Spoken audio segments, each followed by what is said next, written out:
Maiba naman po ito. Susan, alam Kuya mo, sa Kim, buhay sasabihin ka ba natin, sa akin? hindi maiwasan na maraming pumapapel. Papel! Nako, Kuya Kim, focus lang sa goal. Hindi dapat pinapansin ng mga yan. Pero itong susunod na pumapapel, hindi mo rin maiwasang hindi pansinin.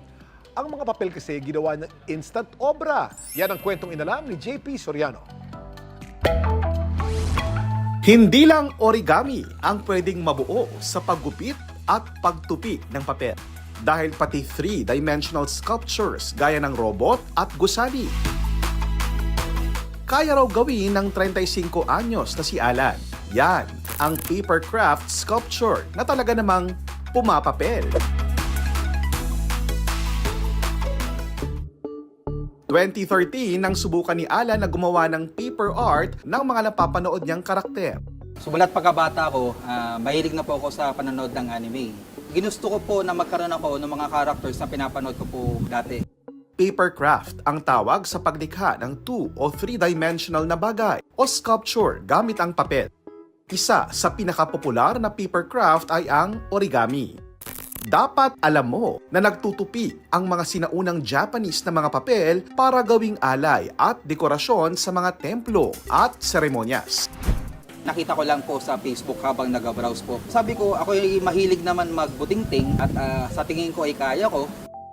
Ang robot na ito, isa raw sa pinakamalaking paper craft ni Alan. Nagtagal po ito ng 4 na buwan. Taas po na ito ay 5 talampakan po with LED na ilaw.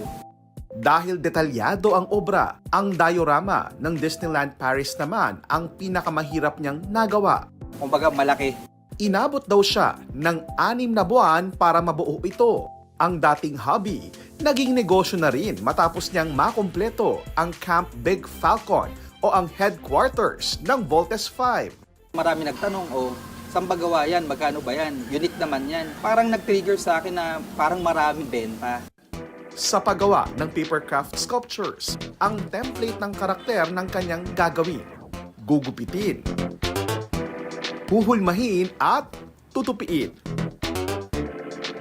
Tapos ay pagdidikit-dikitin ang bawat piraso.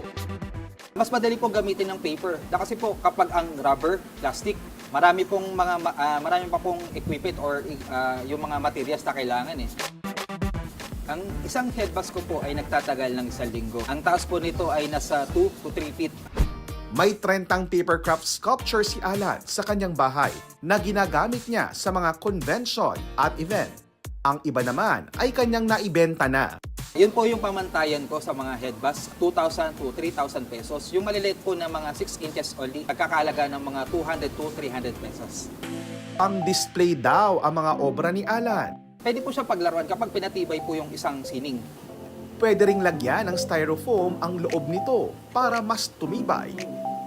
Paalala naman ni Alan sa mga nagbabalak gumawa o bumili ng papercraft. Kalaban po dyan, weather. Kasi po, kapag malamig po ang panahon, yung paper parang basa din po eh. So, parang lumalambot. Payo ni Alan na balutan ito ng plastic para iwas basa at dumi kung hindi i-display. Ang araw-araw na sinusulatang papel, may ibobongga pa pala. Konting gupit, dikit, at imahinasyon lang. Ang ordinaryo, nagiging magarbo. Ako po si JP Soriano at yan ang kwentong dapat